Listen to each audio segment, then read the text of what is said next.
Boa tarde, amigos. Que a paz e o amor de Jesus continue a envolver cada coraçãozinho aqui presente, encarnado ou não. Como sempre, é uma alegria, uma bênção estarmos aqui juntos, né, para estudar algum ensinamento que vai enriquecer a nossa alma e o nosso coração. E também um momento de gratidão à casa por nos dar essa oportunidade mais uma vez.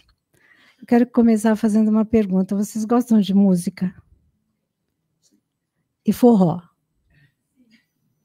Vocês gostam de forró? Eu não vou cantar forró aqui com vocês, mas eu vou falar sobre a letra de uma música que chama A Natureza das Coisas, de Acioli Neto. Não sei se vocês se lembram dela, mas vocês vão se lembrar da letra, com certeza. Diz assim: se a veste não, que amanhã pode acontecer tudo, inclusive nada. Se a veste não, que a lagarta rasteja até o dia que cria asa. Se a veste não, que a burrinha da felicidade nunca se atrasa. Se a veste não, amanhã ela bate na porta da sua casa.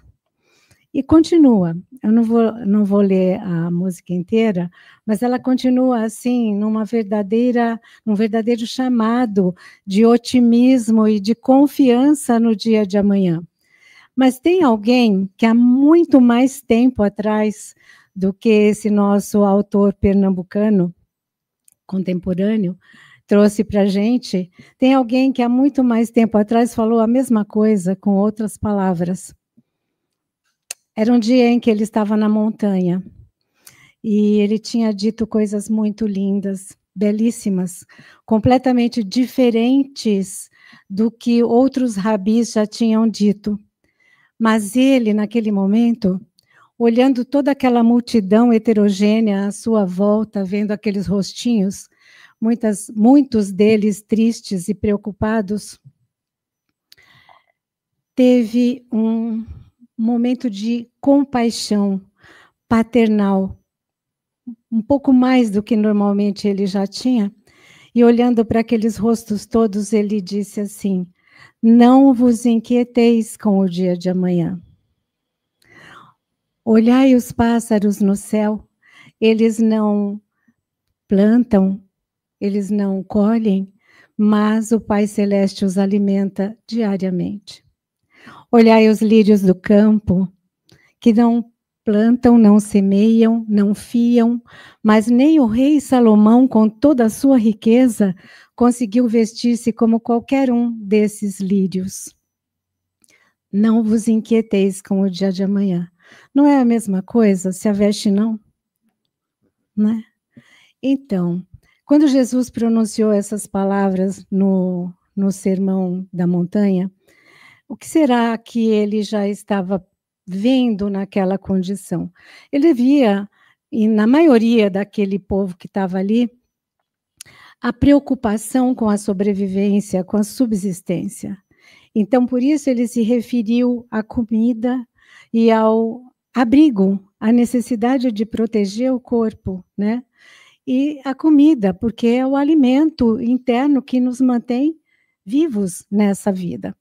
E ele se referiu a isso, embora sabendo que ali também havia escribas, fariseus, sacerdotes, que ambicionavam muito mais que isso, muito mais que a comida, muito mais que a casa, eles ambicionavam muito mais que isso, mas o conselho era para todos que estavam ali e que prosseguiu tempos afora pela vida da humanidade.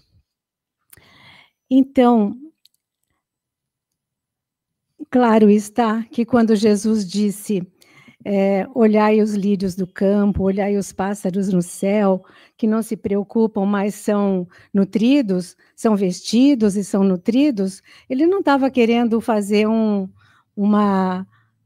salvo-conduto para preguiça e nem para imprevidência, mas ele estava simplesmente mostrando que aquela preocupação desmedida com o dia de amanhã nos tira a possibilidade de viver o hoje. E não é o que diz a música, o forró, né? Se a veste, não, porque no dia de amanhã, a felicidade pode chegar na porta da sua casa, pode acontecer tudo, inclusive nada. Aqueles que são pessimistas, com certeza, pensam, então, tá vendo? Pode acontecer tudo, pode o mundo desabar na minha cabeça, mas pode ser o contrário disso. Existe também uma mensagem de um espírito chamado Marco Prisco, que escreveu pelas mãos de Divaldo Franco uma mensagem muito pequena, que se chama Um Minuto Apenas. Vocês podem procurar na internet. Ele diz assim, em um minuto tudo pode mudar, tudo pode acontecer. E é o que diz a música, e que nós trouxemos aqui para lembrete de vocês, depois vocês pegam na internet, ela é muito interessante. A veste não, se a veste não. Então, Jesus já falou isso com outras palavras há 2000 anos atrás, mas a gente parece que não ouviu, né? Durante todas essas eras, a gente não guardou esses ensinamentos de Jesus. Aquela primeira receita, na verdade, foi uma primeira receita ansiolítica, né? Que ele já passou para a humanidade, mas a gente não aplicou, não usou essa receita até agora. E o que nós fizemos para nós mesmos? Nós construímos um meio de vida, um tipo de vida, um estilo de vida, em que as exigências são muitas, são demais as demandas de cada dia, não é verdade? Vocês concordam comigo que é muita coisa para a gente dar conta hoje em dia? Então, as pessoas têm altas expectativas sobre o seu desempenho, no que quer que elas vão fazer. Nas empresas se exige isso, então, ao mesmo tempo que a pessoa é exigida, ela também se autoexige. Nas famílias, no geral, a gente tem um tipo de vida, um estilo de vida que gera muita ansiedade. E nós embarcamos, então, nesse caminho de sofrimento, sem avaliar que não precisava de tudo isso. Muitas vezes, a situação de estresse e as expectativas que nós colocamos para nós mesmos são tão altas que começa a gerar sofrimento. Então, nós ficamos ansiosos pelo dia de amanhã, e até por uma coisa que poderia ser boa, mas a gente acaba ficando ansioso, preocupado com, será que vai dar certo? Será que vai sair do jeito que eu quero? Porque tem que sair do jeito que eu quero. E se não sair do jeito que eu quero, então começa o sofrimento. Diz a Joana de Ângeles, que no livro Conflitos Existenciais, que muitas das nossas preocupações e ansiedades de hoje, muitas situações como medos e angústias e até dores físicas, porque a ansiedade gera tudo isso na gente. E ela diz que muito disso tem a base numa existência anterior, ou em várias existências anteriores, em que nós vivemos experiências que não deram muito certo. Então, experiências malogradas, gerando hoje conflitos que nos magoam, que nos ferem, e que muitas vezes a gente não sabe nem por que está sentindo aquilo, que está sentindo aquela angústia mesmo, aquele sofrimento que chega até a doer no físico. Se a gente não tomar cuidado, vira uma doença física. Então, ela diz que algumas vezes a raiz, a causa dessa ansiedade atual está numa existência passada. Mas o psiquiatra pernambucano também, Leonardo Machado, ele explica tecnicamente como que nós geramos, o que é preciso para gerar um quadro de ansiedade em nós. Ele diz assim que a gente precisa juntar duas emoções básicas. Vocês assistiram Divertidamente? Então, no Divertidamente, eles falam de emoções básicas, né? O medo, a tristeza, que mais? Medo, tristeza, nojo. Não, ansiedade já é uma emoção complexa.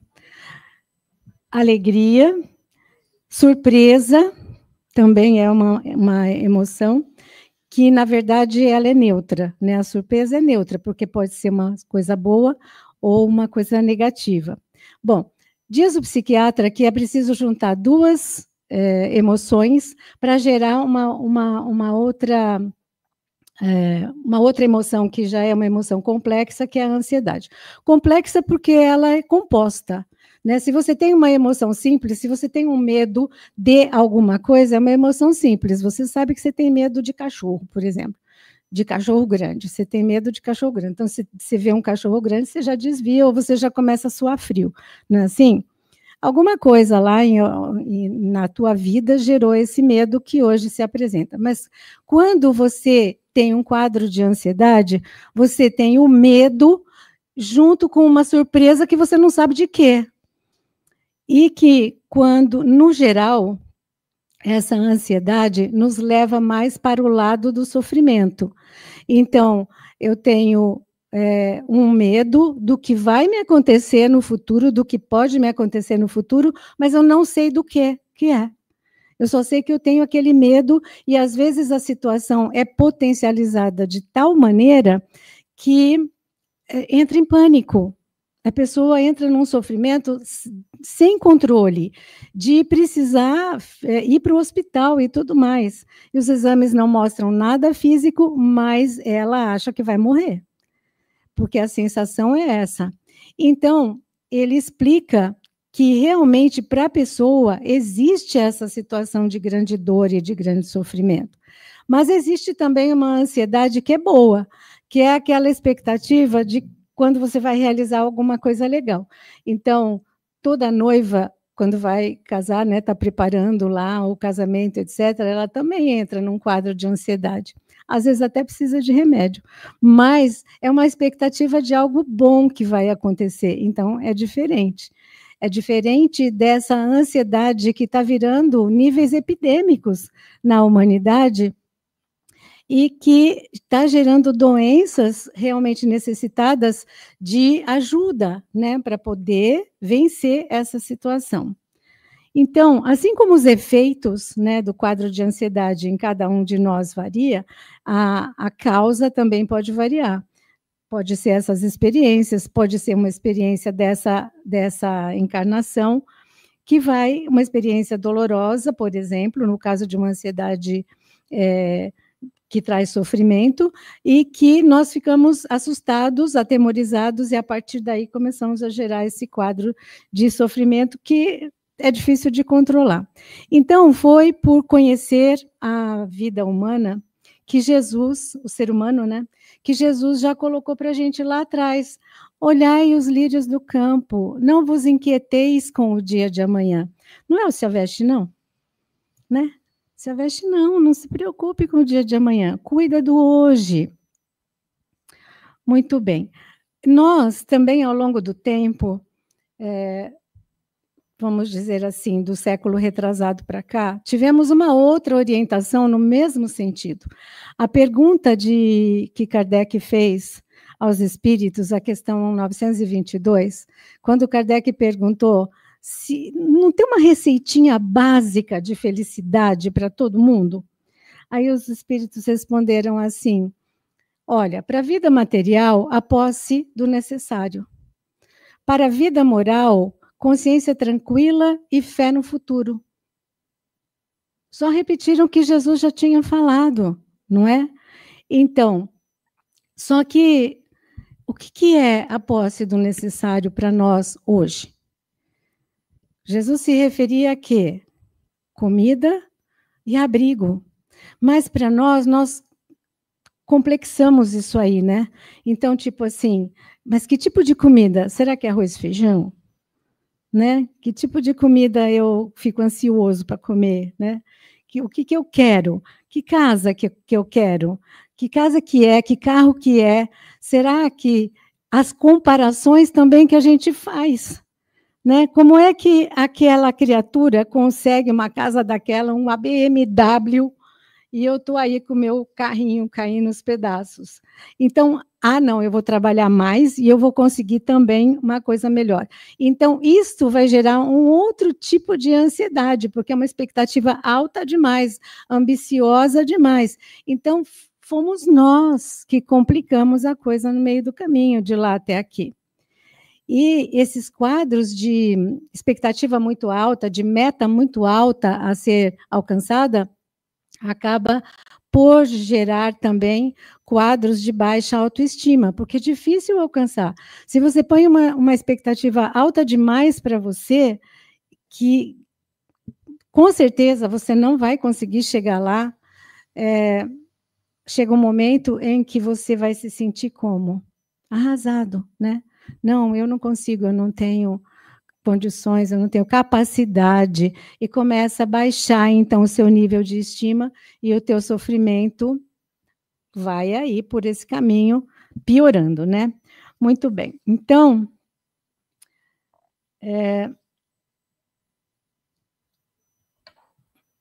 e hoje, gente, como é que a gente está, hein?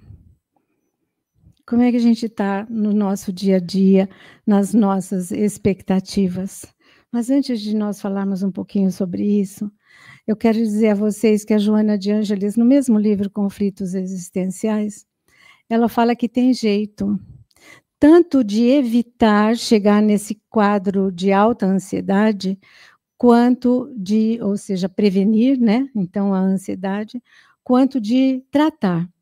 Então, é possível tomar medidas que possa tirar a gente desse desconforto que é um quadro de ansiedade. Então, ela diz o seguinte: além da psicoterapia, muitas vezes de ajuda psiquiátrica, há coisas que a gente pode fazer por nós mesmos, evitando entrar num caminho de alta ansiedade, como, por exemplo, leituras saudáveis. Quando você se propõe a ler coisas boas, de alto poder moral, valor moral, melhor dizendo, você é tirado dessa atmosfera de baixa vibração em que a gente se coloca nos quadros de ansiedade, e você começa a mudar a energia em você mesmo. Então, você pode se ajudar a sair dessa situação. Outra coisa que ela propõe é yoga. A prática da yoga também ajuda com as práticas respiratórias, etc. Ajuda você a sair desse quadro de alta ansiedade. Além disso, ela fala sobre passes, que ela chama de bioenergia, e fala também, deixa eu ver se eu estou pulando aqui, a meditação, gente, da meditação, dos passes e da oração.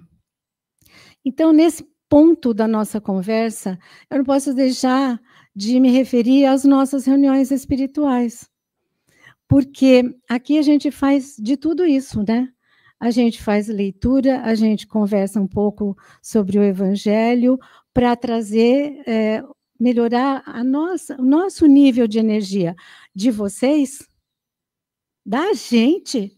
Porque quem está falando aqui teve que estudar, teve que ler para poder chegar aqui e falar. Então, é de todos nós, né? Então, temos aqui o Evangelho como uma leitura edificante, uma das leituras edificantes que nos puxa para cima. Nós temos aqui os passes espirituais, nós temos a meditação, que a dirigente ou o dirigente normalmente faz com vocês durante aquela visualização terapêutica. Não é um convite para que a gente vá olhar os lírios do campo naquele momento, para que a gente lembre dos pássaros do céu, né? E volte aquela confiança em nós, para quando a gente sai daqui, a gente está com o nível de energia lá no top, né? E aí nós podemos enfrentar os desafios do nosso cotidiano com outro astral. Mas naquele dia em que as demandas chegam de todos os lados e você se sente assim como aquele malabarista no palco do circo, equilibrando um monte de prato, ao mesmo tempo, e não pode derrubar porque os pratos são de porcelana, se cair quebra, ou seja, os nossos desafios são delicados e nós temos que equilibrar todos eles. Não dá tempo de parar para praticar um exercício de yoga, não dá tempo de parar para meditar, porque a coisa está lá fervendo, fluindo, e você tem que dar conta daquela demanda toda. O que a gente faz? Senta e chora? Naquele momento, gente, olha para dentro de você, você pode até fazer uma prática de yoga que é respirar, né? Respira fundo e olha para dentro de você, lembra de Jesus e chama. Jesus, me acuda. É uma oração. Jesus, me acuda. Segura o prato para mim, segura os pratos para mim, porque eles vão cair, vão quebrar. Então, nesse momento em que você chama por Jesus, com o coração e a mente, você está orando. E parece mágica, gente, de verdade. A serenidade vem, internamente a gente se reorganiza e consegue dar conta de equilibrar todos os pratos da nossa vida, todos aqueles desafios daquele momento, daquele dia. O de amanhã é outro dia. Basta a cada dia o seu mal, disse Jesus. Então, eu quero aqui, ao encerrar, combinar com vocês um mantra para nós. No momento em que nós, no dia que nós estivermos assim, no meio desses desafios, dessas demandas todas, olha para dentro de você, para por um momento, inspira. Não precisa soltar os pratos. Tá lá, você está equilibrando. Mas inspira.